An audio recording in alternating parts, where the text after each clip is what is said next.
Hallelujah. हाँ मेरे प्रिय भाई बहनों, खोल लीजिए इफिसियों की पत्री अध्याय 6 का वचन 18। इफिसियों की पत्री अध्याय 6 का वचन 18। हर समय और हर प्रकार से आत्मा में प्रार्थना और विनती करते रहो और इसीलिए जागते रहो कि सब पवित्र लोगों के लिए प्रार्थना लगातार विनती किया करो। Hallelujah, hallelujah, hallelujah. हाँ मेरे प्रिय भाई बहनों, इस वचन में यह आधा अधूरा वचन हुआ। इसमें किस चीज के बारे में बताया गया, क्या बता रहे कि हमें किस लिए जागते रहना है, हमें क्या करना है। इसमें लिखा है हर समय और हर प्रकार की से आत्मा में प्रार्थना करो। हमें हर प्रकार से हर समय आत्मा में प्रार्थना करना है। किसके लिए, किस चीज के लिए लिखा है, और विनती करते रहो और इसलिए जागते रहो कि सब पवित्र लोगों के लिए लगातार विनती किया करो। Hallelujah, hallelujah, hallelujah, hallelujah. हाँ मेरे प्रिय भाई बहनों, इस वचन का हेडलाइन है आत्मिक युद्ध के हथियार। तो मेरे प्रिय भाई बहनों, आत्मिक युद्ध क्या हुआ? आत्मिक युद्ध क्या हुआ? क्या इसमें हमें बंदूक की, राइफल की या किसी चाकू का इस्तेमाल करना है? नहीं। आत्मिक युद्ध क्या हुआ? शारीरिक युद्ध अलग होता है जो अभी होने वाला था, परंतु उसको टाल दिया गया। बहुत सारे देशों के बीच में बहुत बड़े बड़े युद्ध हो गए। वर्ल्ड वॉर पहला, वर्ल्ड वॉर दूसरा, बहुत सारे युद्ध हो गए शारीरिक। परंतु यह आत्मिक युद्ध क्या हुआ? आत्मिक युद्ध और उसके हथियार। आत्मिक युद्ध हमें किससे करने का है?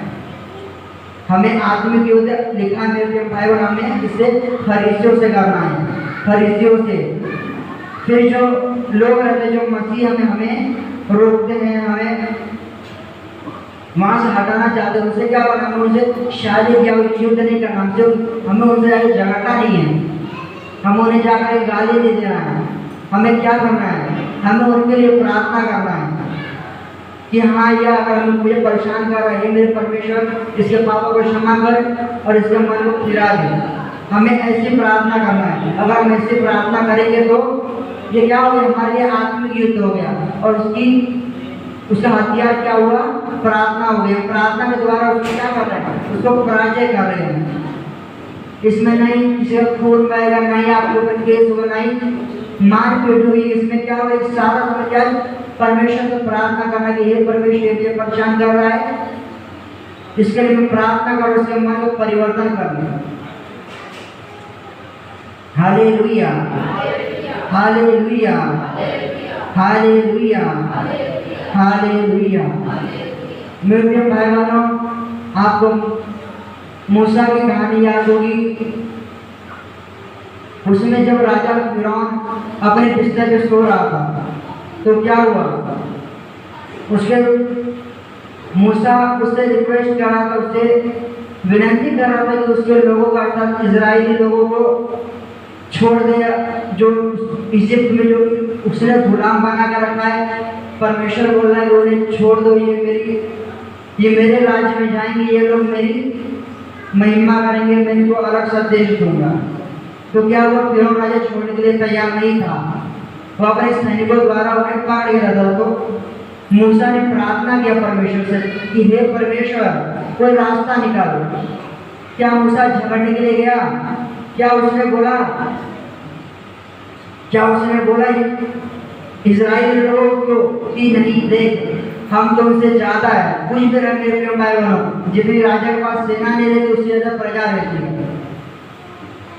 अगर वो प्रजा आ जाए झगड़े पर तो राजा को मदद कर सकती है।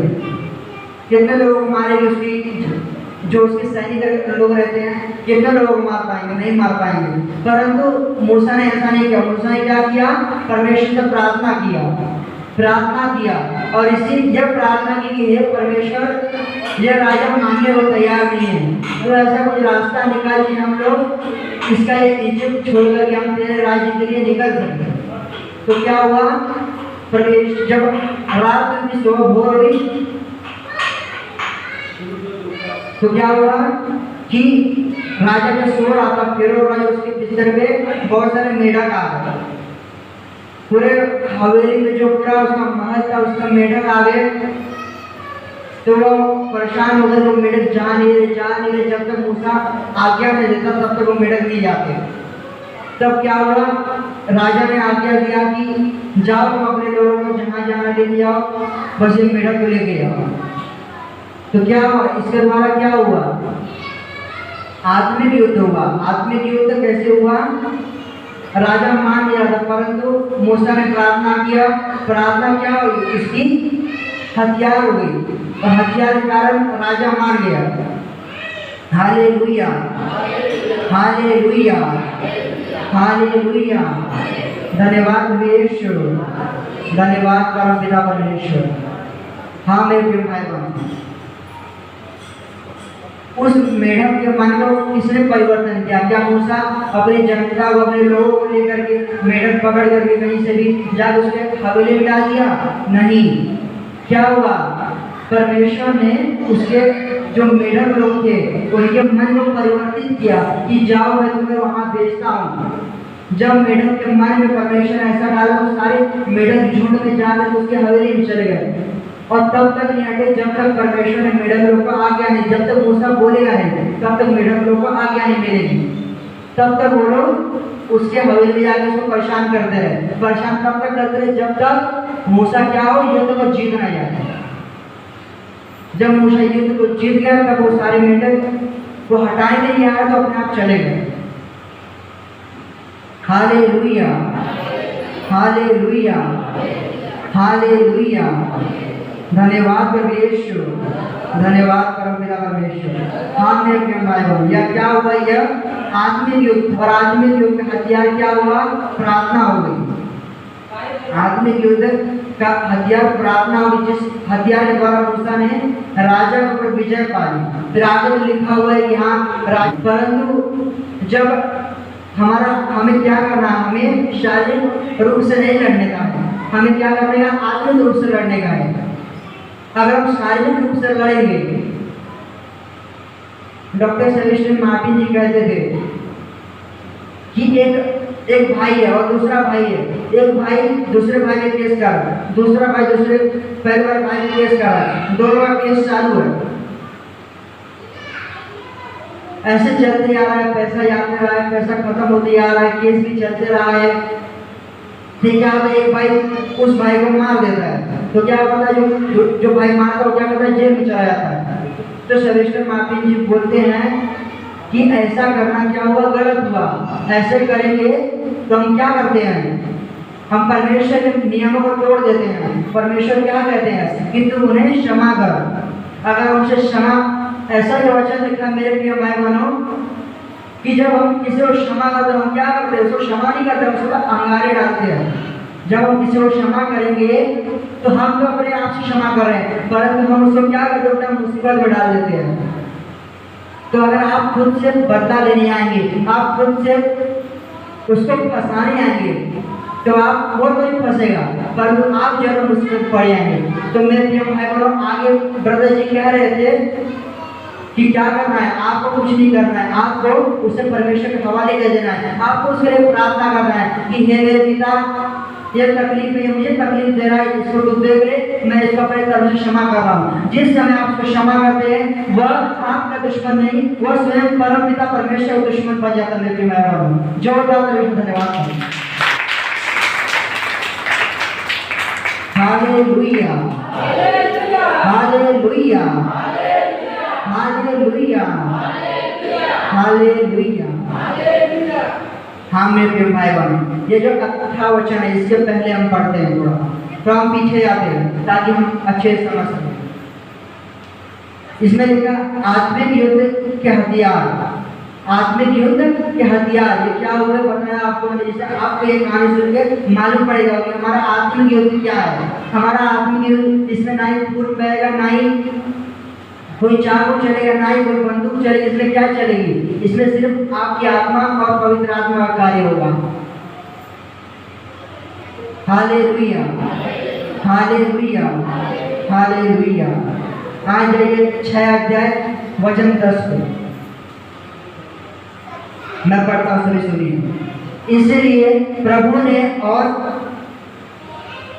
उसकी शक्ति के प्रभाव में बलवंत करो। परमेश्वर के सारे हथियार बांध लो कि तुम शैतान की युक्तियों के सामने खड़े रह सको। हालेलुया। हाँ मेरे प्रिय भाई बहनों, क्या लिखा है? इसलिए प्रभु की ओर उसकी शक्ति के प्रभाव में बलवंत रहो। इसमें बलवंत अर्थात क्या लिखा है? हमें मैं कसरत हमें नहीं, मेरे प्रिय भाई बहनों, इसमें लिखा है कि हमें क्या, अगर कोई इसमें इस पूरे संसार में कोई सबसे बड़ी शक्ति तो क्या है? वो मनुष्य तो कुछ नहीं है। मनुष्य के पास 2 व्यक्ति की शक्ति रहती है, एक परमेश्वर रहते हैं और एक शैतान रहता है। तो अगर सबसे महान अगर किसी की शक्ति सबसे बड़ी शक्ति है तो किसकी? हम परमपिता परमेश्वर की है। और इसमें लिखा है कि इसलिए प्रभु और उसकी शक्ति में बलवंत बना। अर्थात हमें क्या करना है? मेरे प्रिय भाई बहनों, बोलते हैं डॉक्टर का बेटा क्या करता है? डॉक्टर बनता है। टीचर का बेटा टीचर बनता है। यह बनता नहीं है, जरूरी वो बन जाए, परंतु क्या होता है? अगर जिस माहौल में पलता है बढ़ता है उस चीज का उसे नॉलेज हो जाता है। मान लीजिए कोई डॉक्टर है, वो अगर उसका बेटा उसके आजू बाजू को सारी चीजें सारी जगह को देखेगा तो क्या मेरे भाई बहनों, उसको उस बच्चे को मेरे और आपसे ज्यादा ज्ञान नहीं होगा डॉक्टरी के बारे में रहेगा, क्योंकि क्या वो अपने पिताजी की सारी कला को देख रहा है। अर्थात जो उसके पिता के पास है वो धीरे धीरे उसके बेटे के पास आ रहा है, भले वो पढ़ाई किया है ना किया है, भले वो छोटा ही क्यों ना हो। Hallelujah, hallelujah, hallelujah. हाँ मेरे प्रिय भाई बहनों, तो हम क्या है? हम परमेश्वर को मानते हैं। अगर हम परमेश्वर को मानते हैं तो हम क्या है? परमेश्वर के बेटे और बेटियां हैं। हाँ, उसी मतलब अगर हम शैतान को मानेंगे तो हम शैतान के बेटे और बेटियां नहीं, परंतु गुलाम जरूर बनेंगे। शैतान ने अपना बेटिया बेटा नहीं बनाया, हम क्या बनाएगा? गुलाम बनाएगा। हमें बुराई में लेकर चलेगा, हमें गरीब बनाएगा, हमें बीमारी से भर देगा। तो क्या लिखा है कि इसलिए प्रभु में और उसके शक्ति के प्रभाव में बलवंत बना। जो परमेश्वर शक्ति है, हम उनकी शक्तियों को कैसे दर्शना? प्रार्थना के द्वारा। अगर कोई मुख्य हथियार है आत्मिक युद्ध में तो क्या है? वो प्रार्थना है। बहुत सारे भाई बहन होते हैं प्रार्थना बोलते हैं, मैं 5 मिनट करता हूँ, 10 मिनट 15 मिनट करता हूँ। वचन लिखा है कि तुम अपनी कमाई का 10वां अपने भूमि में डाला करो जहाँ पर तुम जाते हो। तो मेरे प्रिय भाई बहनों, कमाई कैसे होती है? शैतान के द्वारा। जब परमेश्वर आपका आशीष करते हैं तब आपको जो आप कमाते हैं उसमें बचता है, तो वह तो आपकी जो कमाई है उसका आप 10वां देते हैं। परंतु जो परमेश्वर ने आपको 24 घंटे दिए उसमें आप उनको कितना 10वां देते हैं? 10वां होता है 2 घंटा 40 मिनट, परंतु आप परमेश्वर ने 1 घंटा नहीं दे पाते हैं। इतना परमेश्वर का दशवां होता है। हमको 24 आवर्स मिला है तो हमें 2 आवर्स 40 मिनट परमेश्वर देने चाहिए, पर हम नहीं दे पाते। तो चलो कोई बात नहीं, तो 1 घंटा नहीं दे सकते परमेश्वर को। अगर हम 1 घंटा नहीं दे सकते तो हम परमेश्वर की मौजूदगी में उनकी जो महिमा हमारे ऊपर नहीं रहती है, अगर वो महिमा हमारे ऊपर नहीं रहती है तो हमारे पास आत्मिक हथियार नहीं मौजूद रहता है। Hallelujah, hallelujah, hallelujah. तो क्या लिखा है? हमें क्या करना है? परमेश्वर में जो आशीष है, जो पावर है, उसमें हमें क्या बना? बलवंत बना। बलवंत हम कब बने? जब परमेश्वर के सारे कंडीशंस को मानेंगे। कंडीशंस क्या है? हमें परमेश्वर के वचन में चलने का है और प्रार्थना करनी है। ये कंडीशन, अगर ये कंडीशन मांगे मेरे प्रिय भाई बहनों, आप लोगों को बहुत बड़ा अनुभव मिला होगा। आपको तो मुझे तो मिला है। जिस समय अगर मैं प्रार्थना कर रहा हूँ तो मुझे इतना ऐसा लगता है मेरा शरीर भारी भारी है। मुझे ऐसा लगता है मेरे पर बहुत बड़ा बोझ है, और जब मैं प्रार्थना करता हूँ तो मुझे पूरा अपना शरीर पूरी हल्की लगती है।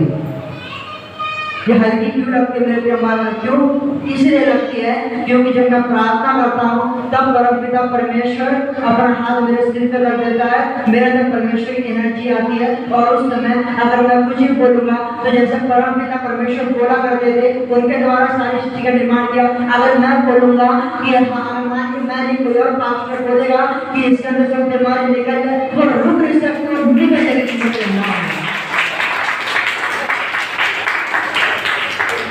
क्यों? ये इसलिए होता है क्योंकि आप परमेश्वर की सामर्थ्य में बलवंत बनते हैं। अगर आप बलवंत नहीं हैं तो शैतान क्या करता है? शैतान को टक्कर नहीं दे सकते। अगर आप बलवंत नहीं हैं तो आप बीमारी को बाहर नहीं निकाल सकते। अगर आप बलवंत नहीं हैं तो आप आत्मिक युद्ध को नहीं लड़ सकते हैं।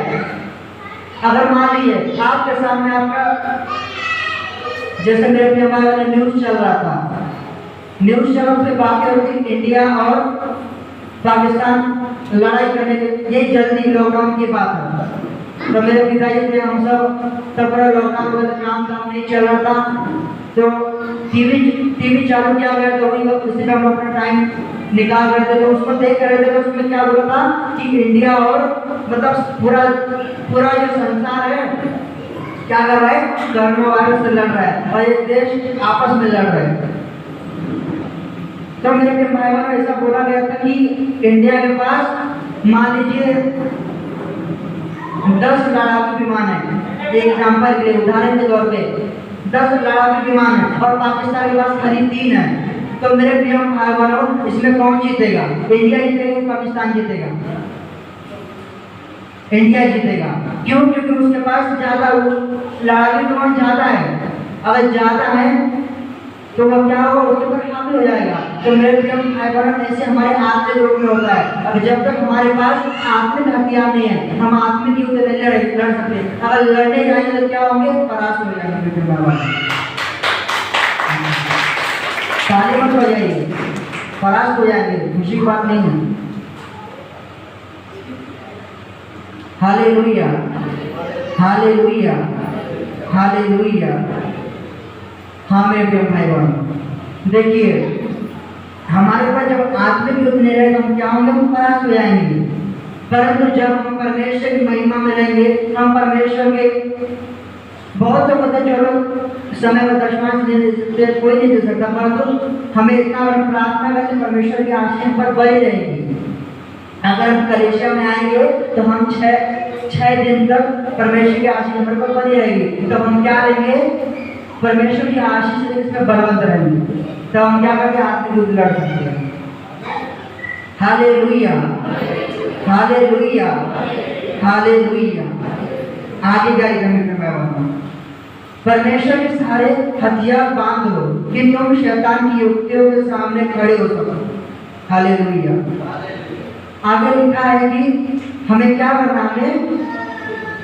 हमें परमेश्वर के सारे हथियार बांध लेने हैं। हथियार के बारे में आगे मालूम पड़ेगा, आगे पढ़ते पढ़ते हमें मालूम पड़ेगा। हमें हथियार क्या करने हैं? बांध लेने हैं। बांध लेंगे तो युक्ति के सामने हमें खड़ा, जैसे शैतान में के बाबरों हमें क्या करना है? फंसाने आएगा, फंसाने आएगा। तो अगर पवित्र आत्मा की अगुवाई है तो पवित्र आत्मा क्या करेगी? आपको पहले बता देगी, आपको पहले उसके बारे में संकेत दे देगी। मान लीजिए 2 रास्ता है, दाएं और बाएं, तो आप जा रहे बाएं रास्ते से, आगे खतरा है, शैतान ने आपके लिए योजना बना के रखी है कि अब इसको मार डालना है, इसको खाई में गिरा देना है, जब इसका एक्सीडेंट कर देना है। आपको कैसे मालूम पड़ेगा? आपको सावधान मनुष्य है। परंतु अगर आप परमेश्वर के अंदर लगे हुए हैं, भले आपसे कोई पवित्र आत्मा ने बात ना किया हो, परंतु उस समय क्या होगा? तब परमेश्वर आपको रिमाइंड करेंगे, आपको बता देंगे पवित्र आत्मा के द्वारा, देख बेटे इस रास्ते तेरे लिए खतरा है, तू इस रास्ते से नहीं, तू उस रास्ते से जा। तब क्या करेंगे? शैतान की आपको योजना पता चली आएगी, योजना पता चल जाएगी। ये क्या था? ये युद्ध था, परंतु आप उस युद्ध में परमपिता परमेश्वर की पवित्र आत्मा के द्वारा क्या होंगे? विजय हो जाएंगे। जोरदार धन्यवाद करें। Hallelujah, hallelujah, hallelujah. धन्यवाद प्रभु यीशु, धन्यवाद परमपिता परमेश्वर। हमें भी आगे लिखा है, क्योंकि हमारा यह मलयुद्ध लहू और मांस से नहीं, परंतु प्रधानों और अधिकारियों से और इस संसार के अंधकार के हकीमों से है, और उस दुष्टता की आत्मिक सेनाओं से है जो आकाश में है। Hallelujah, hallelujah, hallelujah. हाँ मेरे भाई बहनों, क्या लिखा है? लिखा है क्योंकि हमारा यह मूल लहू, हमारा युद्ध मांस और लहू का नहीं है। ये जो हेडलाइन है आत्मिक युद्ध, हमारा युद्ध क्या है? मांस का नहीं, लहू का है। इसमें किसी का मांस नहीं करेगा, इसमें किसी का हाथ कुछ कटेगा नहीं। ये क्या है? ये आत्मिक युद्ध है। और आत्मिक युद्ध किससे है? अगर सही में बोला जाए तो शैतान से है। पर शैतान किसके अंदर काम करता है? शैतान मेरे और आपके अंदर नहीं काम करता। शैतान क्या करता है? बड़े लोगों के अंदर काम करता है, क्योंकि बड़े लोगों के टाइम उसको क्या मिलता है? ज्यादा पावर मिलता है। ज्यादा पावर मिलेगा तो क्या करेगा? ज्यादा लोगों को ज्यादा देर तक परेशान करता है। मान लीजिए परिवार में कोई छोटा बच्चा है, उसके ऊपर शैतान काम करेगा तो क्या वो किसी को परेशान कर पाएगा? नहीं, खाली उसका कवरेज कहाँ तक रहेगा? उस बच्चे तक रहेगा। परंतु जब उसके जो मुख्य रहता है, जैसे परिवार में अगर कोई मुख्य रहता है तो मान लीजिए बच्चे हैं, माता पिता क्या मुख्य रहते हैं परिवार में। परंतु जब वो जो परिवार का मुख्य है उसके ऊपर जाएगा, उसके ऊपर जो अपना कार्य करेगा, शुरू करेगा, तो क्या होगा? वो पूरे परिवार को मिला देगा, पूरे परिवार को तकलीफ में डाल देगा। तो मेरे प्रिय भाई बहनों, शैतान क्या करता है? बहुत जो बड़े लोग रहते हैं, जो बहुत बड़े अधिकारी लोग रहते हैं, उन लोगों पर ज्यादा काम करता है। जैसे कि मेरे प्रिय भाई बहनों, आपने नॉर्थ कोरिया के बारे में सुना होगा। किम जोंग उन वहाँ के प्रेसिडेंट हैं। नहीं सुना होगा, नहीं जाने पर सुने होंगे। तो क्या उसके राज्य में क्या है? बाइबल। दूसरा देश है नॉर्थ कोरिया, उसके राज्य में क्या है? बाइबल पढ़ना मना है। और किसी को पूजा करना है तो सिर्फ उसकी पूजा करें, कोई भगवान की पूजा नहीं करना है। और जो बाहर के जो यूट्यूब मान लीजिए आप यहाँ बैठ करके बुलेट माल्डोनाडो और टीवी जोशुआ इन सबको देख सकते हैं। परंतु उसके राज्य में क्या है? उसके राज्य में ऐसा है कि खाली उसी का जो प्रोग्राम वही चलेगा, बाहर देश का कोई जो चीजें नहीं वो कोई नहीं देख सकता है, कनेक्शन ही नहीं रहता है। Hallelujah, hallelujah, hallelujah, hallelujah. तो मेरे प्रिय भाई बहनों, क्या किया शैतान ने? नहीं किसी छोटे अधिकारी को, परंतु क्या किया? प्रेसिडेंट। जहाँ तक हमें मालूम था कि उसके जो पिताजी थे वो एक्सपायर हो गए। वो अच्छे थे, वो अच्छे प्रेसिडेंट थे, परंतु उनके बाद उनका बेटा बना तो बहुत बड़ा तानाशाह बन गया। सभी उसने परेशान कर दिया। मतलब क्या? ये भी सुनने वाला, जब कोरोना हुआ था यहाँ पे इंडिया देश क्या कर अपने लोगों को बचाने कर, परंतु उसके यहाँ जब सुनाई पड़ता था तो क्या करता था? उन लोगों ने दवाई वही नहीं किया करता था। उन लोग क्या करता था? वो बंदूक से मरवा डालता था। बंदूक से मरवा डालता था, इसका मतलब क्या है कि ना ही दवाई डालो, पैसा डालो, उसको खत्म कर दो। उसको खत्म कर दिया तो बस कोरोना वायरस खत्म हो गया। मतलब क्या करता था? किसी का ट्रीटमेंट नहीं करवाता था, वो क्या करता था? उसको मरवा डालता था। तो क्या किया शैतान ने? उसके ऊपर कब्जा कर लिया है और क्या कर वो देश को हिला रहा है। तो क्या करता है शैतान? शैतान छोटे लोगों नहीं परंतु बड़े लोगों पर ज्यादा असर करता है। Hallelujah, hallelujah, hallelujah. हाँ, तो मेरे प्रिय भाई बहनों, हमें किससे युद्ध है? हमें लिखा है इसमें अधिकारियों से और हकीमों से युद्ध है, शारीरिक युद्ध नहीं है। हमें क्या है? आत्मिक युद्ध है। आगे बढ़ते हैं। Hallelujah, hallelujah, hallelujah, hallelujah. धन्यवाद यीशु, धन्यवाद परमपिता परमेश्वर। आगे लिखा है, इसलिए परमेश्वर के सारे हथियार बांध लो कि तुम बुरे दिन में सामना कर सको और सब कुछ पूरा करके स्थिर रह सको। इसलिए कि सत्य से अपनी हालेलुया हाँ मेरे प्रिय भाई बहनों, क्या लिखा है? इसलिए परमेश्वर ने सारे हथियार बांध लो। सारे हथियार के बारे में आगे लिखा है, बताते हैं, सारे हथियार बांध लो कि बुरे समय पे मेरे प्रिय भाई बहनों, बहुत सारे लोगों में नालियां ये लॉकडाउन की बात करते हैं। बहुत सारे लोगों को उन्होंने क्या किया, जब मालूम पड़ा कि अभी इतने टाइम में क्या होगा, लॉकडाउन लग गया है, तो आप सबकी दशा क्या थी? क्या आप सब आराम से घर बैठे हुए थे? नहीं, आप बैठे हुए नहीं थे। आप यहाँ अपना तकलीफ भागते रहे कि अरे 1 महीना बाद, अरे 15 दिन लॉकडाउन रहेगा, हम क्या खाएंगे क्या पिएंगे। बहुत लोग तो गाँव भाग गए, गाँव भाग गए, और बहुत लोग जिनके पास पैसा पड़ा हुआ था उन्होंने राशन पानी सब क्या क्या भरा लिया, कुछ लोग नहीं भरा पाए। तो यह क्यों हुआ? यह आपको मालूम पड़ा, आपने क्या सोचा कि आगे हमें जरूरत पड़ेगी, इसलिए हमें क्या करना, वो चीज रखना है। तो मेरे प्रिय भाई बहन, ऐसे वचन कह रहा है कि आप क्या करो, अपने हथियार को बांध लो, अपने हथियार को बांध लो, क्योंकि जब तुम्हारे बुरे समय आए तब तक परमेश्वर से प्रार्थना करो, तब तक परमेश्वर से रोक लो। मेरे प्रिय भाई बहनों, जब तक आप परमेश्वर के लिंक में नहीं है, आप पाप करते आ रहे, और आज अचानक से आप क्या कर रहे हैं? परमेश्वर का नाम ले रहे हैं कि हे परमेश्वर मुझ पर दया कर, मैंने पाप किया, मेरे पापों को क्षमा कर। तो क्या होगा? आपके पाप क्षमा नहीं होंगे, क्योंकि आपने क्या किया? जब आपको समस्या थी तब आपने क्या किया? तब परमेश्वर को आपने याद किया। Hallelujah, hallelujah, hallelujah, hallelujah. हाँ तो मेरे प्रिय भाई बहनों, इस वचन में लिखा है कि हमें क्या करना, हमारे बुरे समय आने से पहले हमारे हथियारों को बांध रखना। जब हमें बुराई आएगी, जब हमें बीमारी आएगी, तो हमारे पास क्या रहेगा? हमारे पास हथियार रहेगा। बाहर देश में जो बहन रहती है उन लोगों के पास क्या रहता है? उन लोगों के पास स्टंगन रहता है, स्टंगन। उसको जब बॉडी को छुआते हैं तो क्या होता है? उसमें से बिजली करंट निकलती है। वो क्या रहता है? उनके प्रोटेक्शन के लिए। मान लीजिए कोई छेड़खानी, कोई और आदमी, कोई क्या बोलते हैं, कोई बदमाश आदमी आ गया, उसके साथ वो करने लगे छेड़खानी, तो क्या करते हैं? उसको छुआ दे तो क्या उसको झटका लग जाता है, फिर वो पास आने के बाद वहाँ से भागने लगता है। क्यों भागने लगता है? क्योंकि उसके पास क्या है? उसके पास हथियार है। हथियार उसके पास अपने आप को प्रोटेक्ट करने के लिए। मान लीजिए उसके पास हथियार नहीं रहता तो वो क्या करती? वो उसका शिकार बन जाती।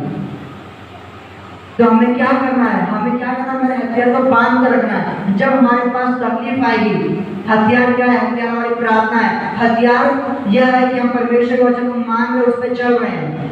अगर हम वो मानेंगे, उस पर चलेंगे, तो जब हमारे पास बीमारी आएगी तब हम क्या करेंगे? शैतान को अपने हथियार से भगा देंगे, वो रुक नहीं पाएगा, वो चला जाएगा। भाई बहन,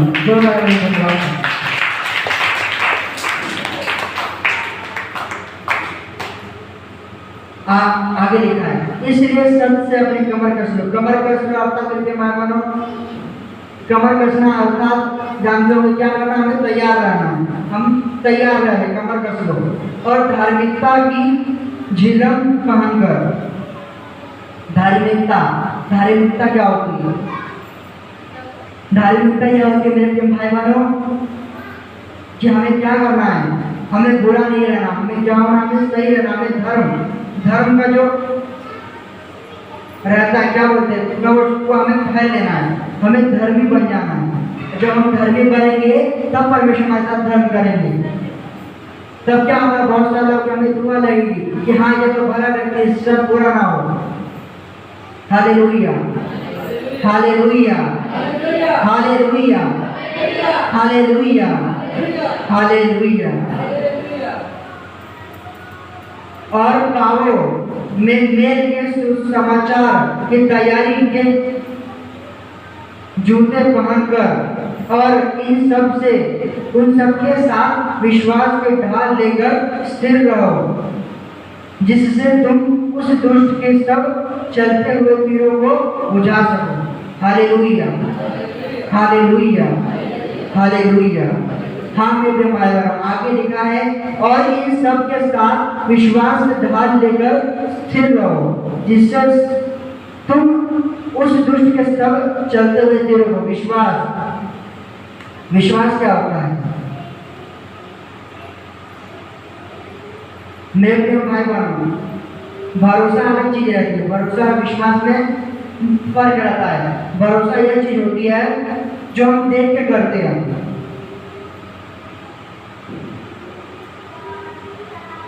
देख के मतलब क्या है कि भरोसा अलग चीज हो गई, विश्वास अलग चीज हो गई।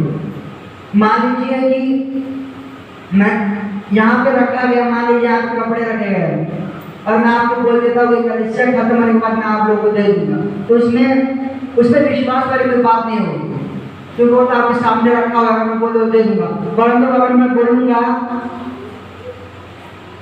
कि मैंने एक जगह कपड़े रखे हुए हैं और मैं आपको ये रात तक आपको दे दूंगा, तो इसमें आपको सोचने में आया क्या रखा है क्या नहीं रखा है, कि वो आपके आंखों के सामने नहीं है। तो विश्वास यह चीज होती है मेरे भाई बहनों कि इस पर विश्वास रखना है। हमें अपने आप पे नहीं, हमें किसी और पे नहीं, हमें क्या करना है, परमपिता परमेश्वर विश्वास रखना है। वो हालेलुया, हालेलुया, हालेलुया। हमें क्या करना है, उन पे विश्वास रखना है, उन पे विश्वास रखना है। और विश्वास क्या होगी, कर्म तो करना ही। कर्म क्या हुआ, हमारा प्रार्थना हुआ, प्रार्थना हमारा कर्म हुआ।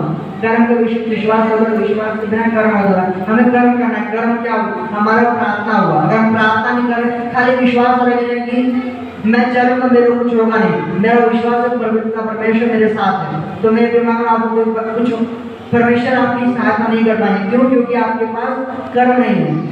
विश्वास तो बहुत लोग करते हैं, कर्म कोई करता ही नहीं है। कर्म में मेहनत लगती है, विश्वास में आपको शायद मेहनत नहीं लगेगी।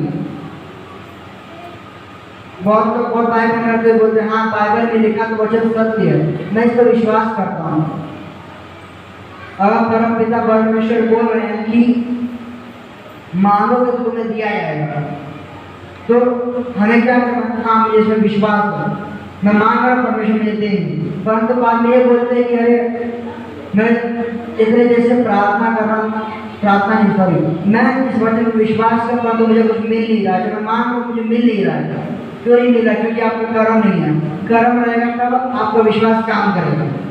Hallelujah, hallelujah, hallelujah, hallelujah.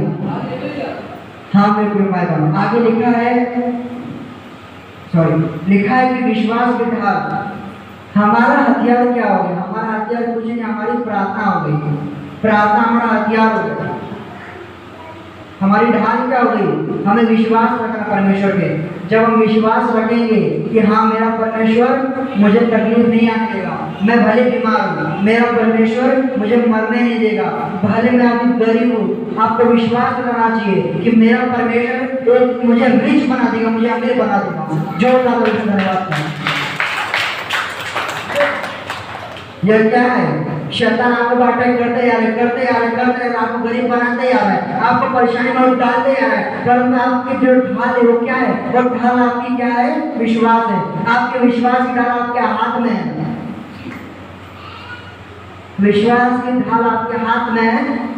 शैतान भले आपको बहुत खराब परिस्थिति में ला दे, परंतु मेरे प्रिय भाई वो ला रहे धीरे-धीरे, परंतु उसे जाने में समय नहीं लगेगा। एक क्षण में चला जाए, आपको मालूम नहीं पड़ेगा, आपका सब उल्टा लगा और आप बहुत ज्यादा गिर चुके, परमेश्वर आपको एकदम ऊपर कर देंगे। Hallelujah, hallelujah, hallelujah. धन्यवाद परमेश्वर, धन्यवाद परमपिता परमेश्वर। हाँ मेरे प्रिय भाई बहनों, तो क्या हुआ? अभी आपको हथियार के बारे में मालूम पड़ेगा। जब मैं बोल रहा था कि हाँ हथियार के बारे में लिखा है, अगर हथियार के बारे में मालूम पड़ेगा। सैनिक के पास क्या रहता है? जो हमारे पहले जो सैनिक थे, राजा महाराजा के सैनिक के पास एक ढाल रहती है, एक तलवार रहती है, और उनके पास जो रहता है क्या रहता है? उनके पास कवच रहता है। कवच क्या है? कवच हमारी धार्मिकता है। हमारी धार्मिकता हमारी जो क्या है? वो कवच है। हेलमेट जो कवच हमारी धार्मिकता है। हमारी ढाल क्या है? हमारी ढाल हमारा विश्वास है। अगर हमारा विश्वास बना हुआ है तो हमारी ढाल हमारे हाथ में है। और हमारा तलवार क्या है? हमारी तलवार क्या है? Hallelujah, hallelujah, hallelujah. आगे बढ़ते हैं।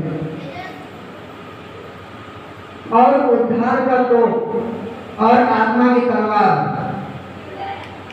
उद्धार का तो अर्थात उद्धार मतलब हमें क्या करने का है? हमारा उद्धार रहना चाहिए। उद्धार मतलब मेरे माय बहनों, हमें अपने आप को प्रभु यीशु मसीह के हाथ में दे देने का। हमें बोलने का कि हे परमपिता परमेश्वर, अपना जीवन में तेरे हाथ में देता हूँ। मैं जैसा चलना चाहता हूँ वैसा ना चलूं, परंतु तुम मुझे जैसा चलाना चाहता हो वैसा मैं चलूं। मेरी इच्छा मेरे ऊपर ना परंतु तेरी इच्छा सारी पूरी हो, क्योंकि मुझसे तो कुछ नहीं परंतु तुझसे सब कुछ हो सकता है। ऐसे आपको बोल के क्या करना है? अपना जीवन प्रभु यीशु मसीह के सामने समर्पण कर देना। जब आप समर्पण करते हैं, जब आप प्रभु यीशु मसीह को अपना स्वामी मान लेते हैं, तो आपके जीवन में क्या होता है? उद्धार होता है। उद्धार मतलब मेरे प्रिय भाई बहनों, हमारे सारे बंधन टूट जाना, सारे श्राप, सारे जो रुकावटें थी सब टूट जाती है। रुकावटें का बात होगी, हमारे जो आज पीढ़ी के जो शराब रहते हैं, जो बंधन रहते हैं, टूट जाते हैं, तो हमारा उद्धार हो जाता है। तो उद्धार क्या हो गया? जब उद्धार होगा, बोलता थोड़ा समय पहले देखी, जब सुबह आता है टाइम पे कि जब मतलब हम पाप में डूबे हुए थे, तब क्या होता? हमारे परमेश्वर के बीच में पाप की चट्टान दीवार खड़ी हुई थी। दीवार खड़ी हुई थी, उस दीवार को तोड़ने के लिए क्या चाहिए था? हमें प्रभु यीशु मसीह के लहू की आवश्यकता थी। जब प्रभु यीशु मसीह ने, आपने पढ़ा होगा, जब प्रभु यीशु मसीह ने जिनका बलिदान दिया वो मर गए, तो क्या हुआ? जो मंदिर पवित्र था, उसके अंदर बुरे लोग नहीं आ सकते थे। पहले ऐसे ही लोग थे, पापी नहीं थे, और कुछ लोग ऐसे थे बिल्कुल ही पाप नहीं किया करते थे। तो लोग क्या करते नहीं, जहाँ तक मुझे मालूम है कि प्रभु यीशु मसीह खाली मंदिर में जाया करते थे, बाकी लोग खाली खिड़की से देखा करते थे। क्यों देखा करते थे? क्योंकि वो पवित्र भूमि थी, वहां पर अगर अंदर जाएंगे तो क्या होगा? भस्म हो जाएंगे। ऐसा बाइबल में लिखा था। तो क्या हुआ? जब प्रभु यीशु मसीह मर गए तो पर्दा लगा हुआ जो दरवाजा था, क्या हुआ? ऊपर से नीचे तक अगले फट गया। फट गया मतलब क्या हो गया? बाकी जितने भी बुरे लोग थे, पापी लोग थे, प्रभु यीशु मसीह के मरने के कारण क्या हो गया? उनका उद्धार हो गया, उनके सारे पाप क्षमा कर दिए गए। अब उनका परमेश्वर के बीच जो कनेक्शन था वो कनेक्ट हो गया, वो जुड़ गया।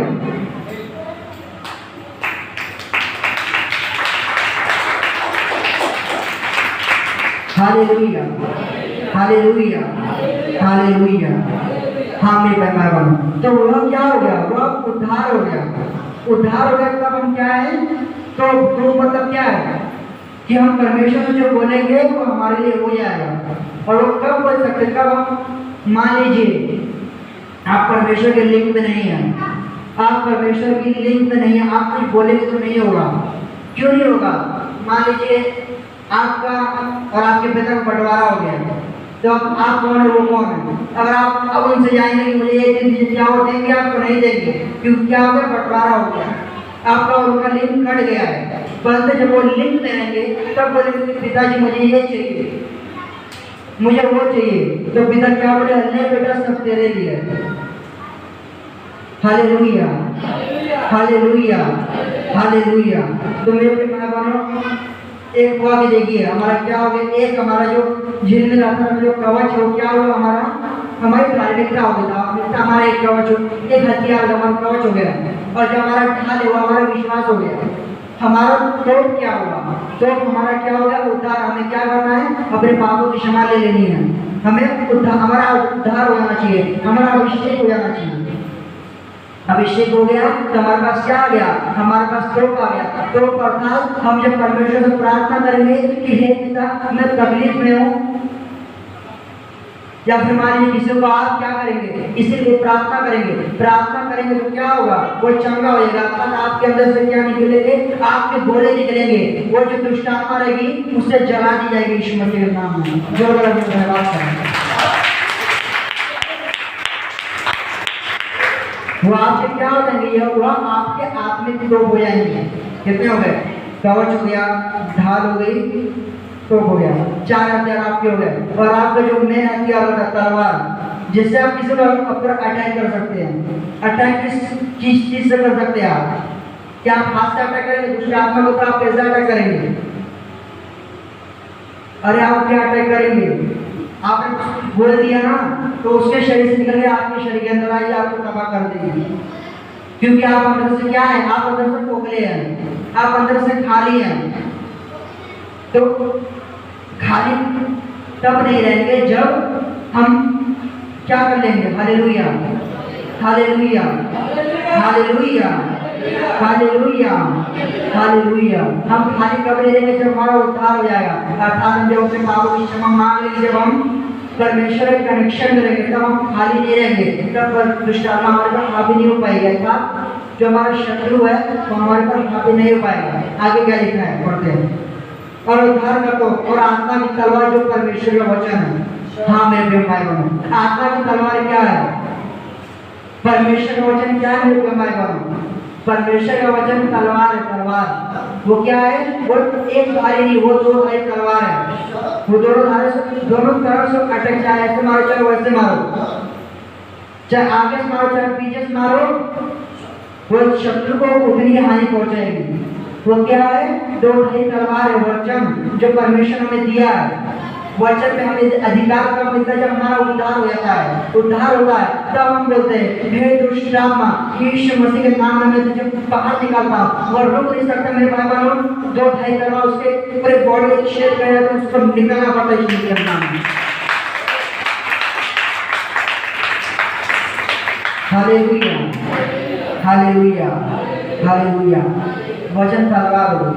वचन तलवार कैसे हो गई, परमेश्वर ने मान लीजिए आपसे प्रॉमिस किया कि मेरे बेटे मेरे बेटी तुझे प्रॉमिस कर रहा हूँ कि तू ये करेगी तेरे लिए हो जाएगा। जैसे मेरे भाई बनो लिखा है कि तुम दोगे तो तुम्हें और दिया जाएगा। ये क्या हो गई, आपके लिए तलवार हो गई कि हाँ मेरे सारे बंधन टूटे हो, मेरे सारे जो आशीष है, जो मेरे पास पैसा नहीं है, मेरे पास आमदनी नहीं आ रही है, तो मुझे क्या करना है, मुझे देने का है। अगर आप दे रहे हो तब आप क्या करो, तलवार मारो। जब आप तलवार मार रहे हो तो ऐसी साजिश तलवार परमेश्वर की तलवार है जो परमेश्वर ने आपको दी है। अगर आप परमेश्वर के अनुग्रह में बने हुए हो, आत्मिक तलवार, तब आप क्या होगा, जो बंधन रहेगा टूट जाएगा, आपको परमेश्वर की आशीष आएगी। जो हालेलुया हालेलुया हालेलुया। हाँ मैं कहूँगा, तो क्या क्या था देखिए, हालेलुया हालेलुया हालेलुया। और एक क्या होगा, पाँव में मेरे लिए सुसमाचार की तैयारी के जूते पहन लो। पैर में, पैर तो भूल गया हम लोग, पैर में क्या होना चाहिए, हमने कवच लगा लिया, हमने ढाल ली, हमने तलवार ले ली, हमें पैर में कुछ चाहिए। तो मेरे प्रिय भाई बहनों, हमें क्या करना है, हमें सुसमाचार देना है, हमें मेल में रखना है, हमें किसी से अलग नहीं रहना है। हम जब सबके मेल में रहते हैं, जब हम सुसमाचार देते हैं, तब परमेश्वर हम पर, मेरे प्रिय भाई बहनों, अगर आप सुसमाचार देते हैं तो ये सबसे ज़्यादा पुण्य का काम है। क्योंकि मेरे प्रिय भाई बहनों, मान लीजिए कोई ऐसा नहीं कि जो भाई है, जो पहले से जानते हैं, उसको पता है कहीं आओ बिदर बिदर कर लो, नहीं, ये गलत है, ये गलत है। आपको क्या करना है, आपको नया शरीर चुनना है, आपको किसी नए व्यक्ति को चुनना है। उसको अगर आप परमेश्वर का वचन देते हो, समाचार प्रचार करते हो, जब वो मान लेता है, भले आपने प्रचार किया, आप क्या करो, उसके अंदर चिंगारी डाल रहे हैं, चिंगारी डाल रहे हैं, चिंगारी डाल रहे, उसको हवा देने वाला परमेश्वर है। पहले आप चिंगारी को डालो।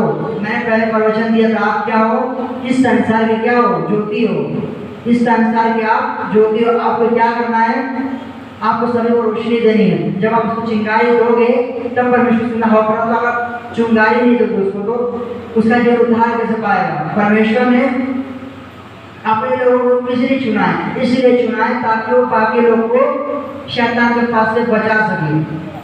तो मैं भी मना कर रहा हूँ, क्या करोगे, सुसमाचार देना। सुसमाचार देते हैं तो हमारे पास आत्मिक जूते आ जाते हैं, जिससे हम युद्ध में मजबूत बलवंत हो सकते हैं। Hallelujah hallelujah hallelujah hallelujah. हाथ में प्रेम में क्या क्या होते किए, जूते हो गए और कवच हो गया। धार्मिक हमारी क्या है, कवच है। और सुसमाचार हमारा क्या हो गया? जूता हो गया। हमारा ढाल क्या? हमारा ढाल हमारा विश्वास है, हमारी तलवार हमारे वचन है।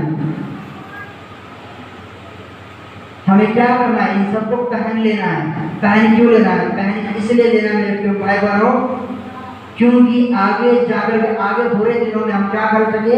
उनसे फाइट कर सके, हम मजबूत रहे।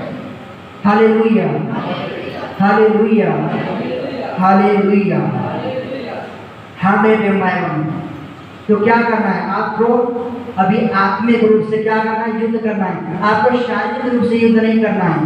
शारीरिक रूप से अगर आप युद्ध करेंगे तो क्या होगा? आप दूसरे को आप परेशानी देंगे, तकलीफ देंगे, वो तो अलग से आपसे पाप हो गया, वो तो आपके पाप के खाते में जाके जमा हो गया। प्लस आपको जेल में जाना पड़ेगा, आपके ऊपर कार्रवाई की जा सकती है। जब क्या हो गया? या अगर हम शारीरिक रूप से युद्ध करेंगे तब होगा। परंतु हमें क्या करना है? क्या हम परमेश्वर बोल रहे हैं? हमें आत्मिक युद्ध करना है। आत्मिक हथियार आपको बता दिया गया है, अब वो आपको लेना है कि नहीं लेना, वो आपकी जिम्मेदारी है। आपके आत्मिक हथियार क्या है? हमें अपना हमारा उद्धार होना चाहिए, हमें परमेश्वर के वचन में चलना है, हमें निरंतर प्रार्थना में लगे रहना है। तो मेरे प्यार हमें क्या करना है? आत्मिक युद्ध करना है। मान लीजिए हमारा कोई भाई है, उसने हमसे हमारी हिस्से की जमीन ले ली है, हड़प ली है, तो हमें क्या करना है? उससे झगड़ना नहीं है, उसे उस पर केस नहीं करना है। हमें बोलना है, ये मेरे परम पिता परमेश्वर, इस अपने भाई को मैं आपके हाथों में देता हूँ, उसके पापों को क्षमा करें और मैं इसे क्षमा करता हूँ। ऐसा आप जब बोलते मेरे प्रिय भाई तो आप क्या करते? उसको आप तो अपने भले आप क्षमा कर दें, परंतु अगर वास्तविकता में क्या कर दिया है? लेकिन क्या होता है? यह होता है कि हम उसके ऊपर उसको हम क्षमा नहीं करते, उसके ऊपर हम अंगार डालते हैं। अब हम उसके ऊपर क्या करते हैं? उल्टा उसका बुरा हम नहीं करते। परंतु देखिए परम पिता परमेश्वर जान जाते हैं ये मेरे वचन में चल रहा है, ये तो सही चल रहा है, अगर ये सही चलते इसके काम मैं सही करूंगा यीशु मसीह के नाम में। जो हालेलुया, हालेलुया, हालेलुया। हाँ मेरे प्रिय भाई, तो आज से हमें क्या करना है? अपने आत्मिक हथियार को ले लेना है, इसलिए ताकि जब हमारे बुरे समय आए तो हम अपने आप का बचाव कर सकें, हमसे फाइट कर सकें।